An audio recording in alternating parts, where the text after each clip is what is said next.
think there's a tagline for ASEAN. I think it's shared prosperity, shared peace and economic progress, something like that. So I think we should work with that theme in mind all the time. Thank you. Thank you. As the speakers say that reading the books maybe that is a way to promote the mutual understanding, but I think that there's still some problem like the content in the books that we still have problem like to curse the misunderstand among the ASEAN members and about the nationalism in each country. So I think that is quite a challenge to change the content or to work together to correct the thing that we think that is wrong in the past. So how we can proceed with cooperation among the ASEAN members to correct something and then to make understanding among the ASEAN members. Mr. Kall? Okay, I think this is a really challenging issue, but honestly, I'm not quite sure how much times all the ASEAN ministers have spending in meeting. And I think, probably we should try to lobby at the ministry level to think of this kind of thing, because I think, this kind of the changing with the history and all thing, it's involving a lot of the engagement at the policy level. If we could somehow advocate for these changes, because I haven't seen much any forum which is engaging during the ASEAN summits. There was a lot of discussion about education, but it's no forums about reading in ASEAN country. And I think so if we could somehow start to initiate that, it could be the entrance point. Thank you. Dr. Thant? Yes, if you look at this reading, we should do something like we can translate some of the best book from ASEAN country into our local language. Say, for example, you have the best short stories from Thailand, Cambodia, Brunei, Singapore, and we can translate it into our Myanmar language. Our local people will understand that, This is the one way of understanding our neighbors, our ASEAN community. So that's one way. But it's not an easy job, because if you look at the policy makers, they will talk about politics and so on. But for the grassroots level, we can do these things easily. It's not a difficult job for us. Dr. Waraprasad, when I go to the bookshop and I try to find like a novel that is written by the ASEAN author, it's really hard to find in the bookshop, in any place. And how can we increase that kind of, when we go to the bookshop, we can see that there are a lot of books that written by the ASEAN authors. I totally agree that the content is lacking. ASEAN content is missing. If you go to the ASEAN website, for example, what you will find are a lot of data. Each country's population, GDP, economic factors of production and tourism and all those information, which is good for researchers and economists and students doing projects. But it's a lot of content which is like studying a subject. It is not emotional. There's nothing there which will bind people together in an emotional way. And if you really want to build a community, it's got to be much more than on the surface. It must be deeper than that. And I think we have to start making that content. It's not that the individual content doesn't exist. Like you have stories in Thai, you have stories in Malay, you have stories in your languages, but no one has put them together as ASEAN folk tales, for example, or ASEAN legends or ASEAN heroes, but they only use them as Malaysian folk tales or Myanmar folk tales. So what we need to do is to put more emphasis on the higher level and less on the country level. But it will take somebody to put the initiative and investment to put together that. So I think, for example, ASEAN Book Council or ASEAN Reading Council or something can be formed in which we can take this further. But I agree, there's not enough content. If you go to a newspaper supplement during the ASEAN Founding Day, it will be all about information, country by country. But it's not about common things. You hear about rice production in Vietnam or coffee growth in Vietnam, but the fact that who are drinking Vietnamese coffee is more important.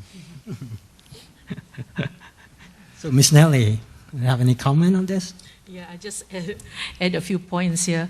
When I was still working, I'm now retired, so when I was still working, I tried many times to influence our Minister of Education to put libraries into their meeting agenda, and I failed because it seems it's not important. They don't discuss about libraries in the ministerial meeting, which is very, very sad.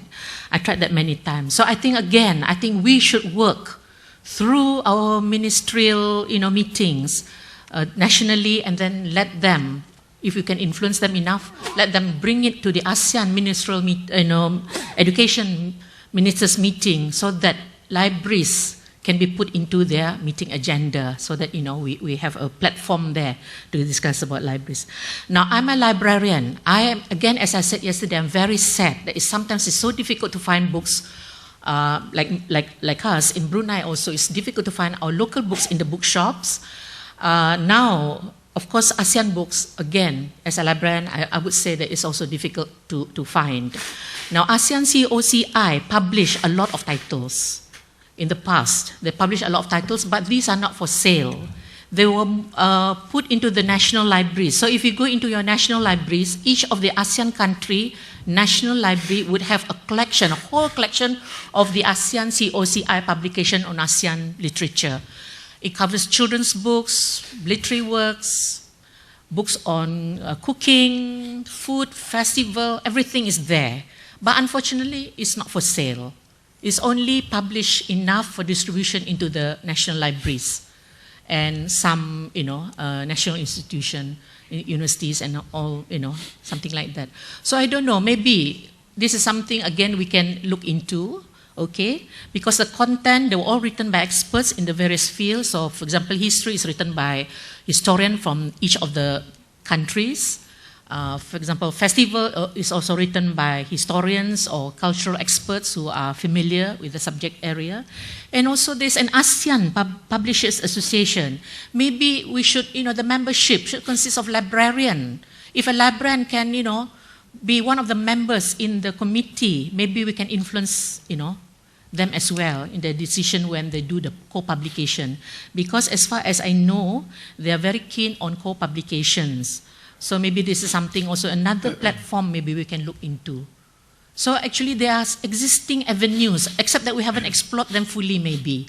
And again, as librarians or teachers, I think we must try our best to make sure we are appointed or, become a member of the board so that we can influence, the decision of that committee. Yeah. Thank you. I think that for Meg, Dr. Waraprasad said that we still lack of content, but that there are some contents there, but still not well known among the ASEAN members.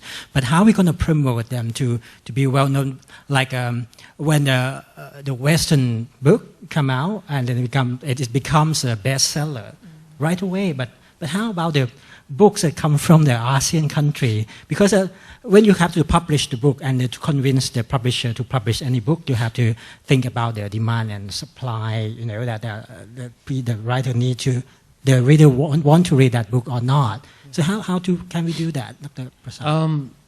Let me go back to what Professor Varakon said yesterday. He mentioned that the ASEAN market will be 600 million. So, for small countries like Brunei, Cambodia, Singapore, there is no publishing market because the population is too small. But if we look at the 600 million, then it changes the picture completely. So perhaps when the ASEAN community becomes more and more of a reality, publishers might wake up and realize that in fact, if all the schools adopted or bought these common books, imagine the market size. So it's not only Singapore schools or Brunei schools or Malaysian schools, it's every school, primary school, secondary school, college in the whole of ASEAN would be buying this content, these books.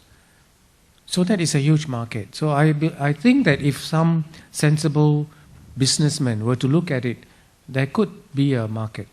Secondly, I think we should also look at the online market. So if you could have ASEAN stories online, it could be downloaded for 50 cents, but multiply by 200 million or 100 million, that's a lot of money. So we have to look for astute businessmen to create business opportunities from this big gap. So what you have described is a gap. So as in any business, you look for market gaps and try to fill it. So maybe this will happen. Dr. Thant, you have any comment? Yes, I agree with Dr. Prasad because even in Myanmar, many schools are asking for, there's a subject called social studies, and they want to get books on ASEAN, but we can't find anywhere. So we are importer, we check with all the publishers, then most of the publishers, what they have is like US history or social study book on UK or US, which is not relevant to our ASEAN. So this is very good news that maybe if we can do something with ASEAN COCI, we can introduce to our schools and let them adopt it. Then there's a huge market. Myanmar has 60 million people. So somehow we can work it with this. Maybe we have to work with the Ministry of Education. There's a market there. Dr. Prasad, I agree with you. I think also, if I may add, in all the ASEAN countries, the second language is English. Am I right? Yes. So if you want to teach English, then we have already a common language. We can use these materials as a way of introducing the second language into the schools. So you already have a common need and a common demand across the whole of the ASEAN 600 million. So when you have to put like the book from ASEAN into school, like Ms. Nellie said that like university curriculum about ASEAN, what will be the challenge to do that? Dr. Thant? Yeah, the challenge is, first of all, the materials, the contents are there already with the ASEAN COCI, but we have to make it into, like, according to the grade level. Say we can't use the university level books for the primary school.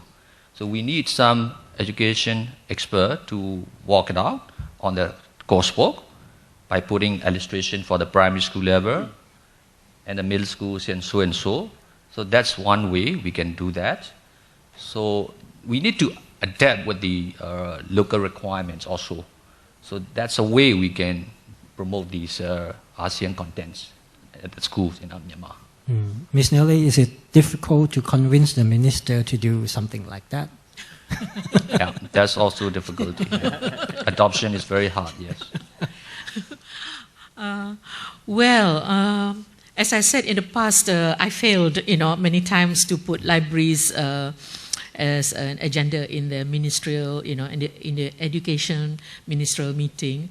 But again, maybe it's something that, with the new recent developments towards ASEAN community, all that, maybe, there's no harm in trying again. But again, as I said, ASEAN CI has produced a lot of titles. I think, for a start, to start off, I think there's enough material there to, to be used in the universities and also in the secondary schools. And we have the children's books as well, which is all about also ASEAN. So, I think the content is there, as Dr. Tan said. So it's a matter of, I think, looking back now and maybe going back to the agency that is responsible and asking, whether it's how we can pick it up from there.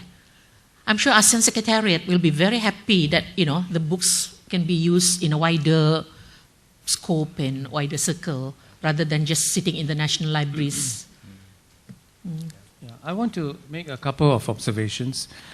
If we start with, in a very step-by-step way, instead of trying to create lots of grades, books for different grades all at the same time. Focus on grade 1 and grade 7 in 2012. Next year, grade 2 and grade 8.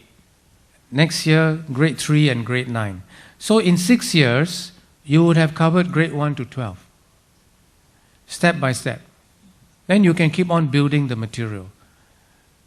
My second observation, so I think that if you plan it and strategically do it, we can create those materials. My second observation is that if we wait for governments to act and make decisions, it will just take too long. They don't meet, the education ministers don't meet so often, the information ministers don't meet so often. It will be much easier if we could provide the private sector with the content and the intellectual property and see what they can make from it and encourage them, maybe put out a tender or to see which of the material that they can convert into the materials that we want. If you wait for governments to do all this, I think it will take years and years. But who's going to start? Dr. Prasad, who's going to start? Who's going to be the leader to start? Well, the ASEAN ASEAN, we have like an issue among the ASEAN. Who's going to start? Why this country? Why that country? No, the Secretariat has the IP. The ASEAN Secretariat has the intellectual property. How does it monetize the intellectual property and allow the publishers to make use of it? I think somebody in the Secretariat or a Publishers Association has got to step in and say, look, I will do it. All right. I want to add one thing. Yes. Dr. Tang can do it. No. Not that big. We are importer and distributor only. We are not a publisher. But there are a few publishers based in Singapore. Yeah. Like Marshall Cavendish, Pampag. They are distributing their books all over ASEAN. If you ASEAN COCI and this Marshall Cavendish can talk and arrange somehow to get the copyright, that's a good way, because we are importing a lot of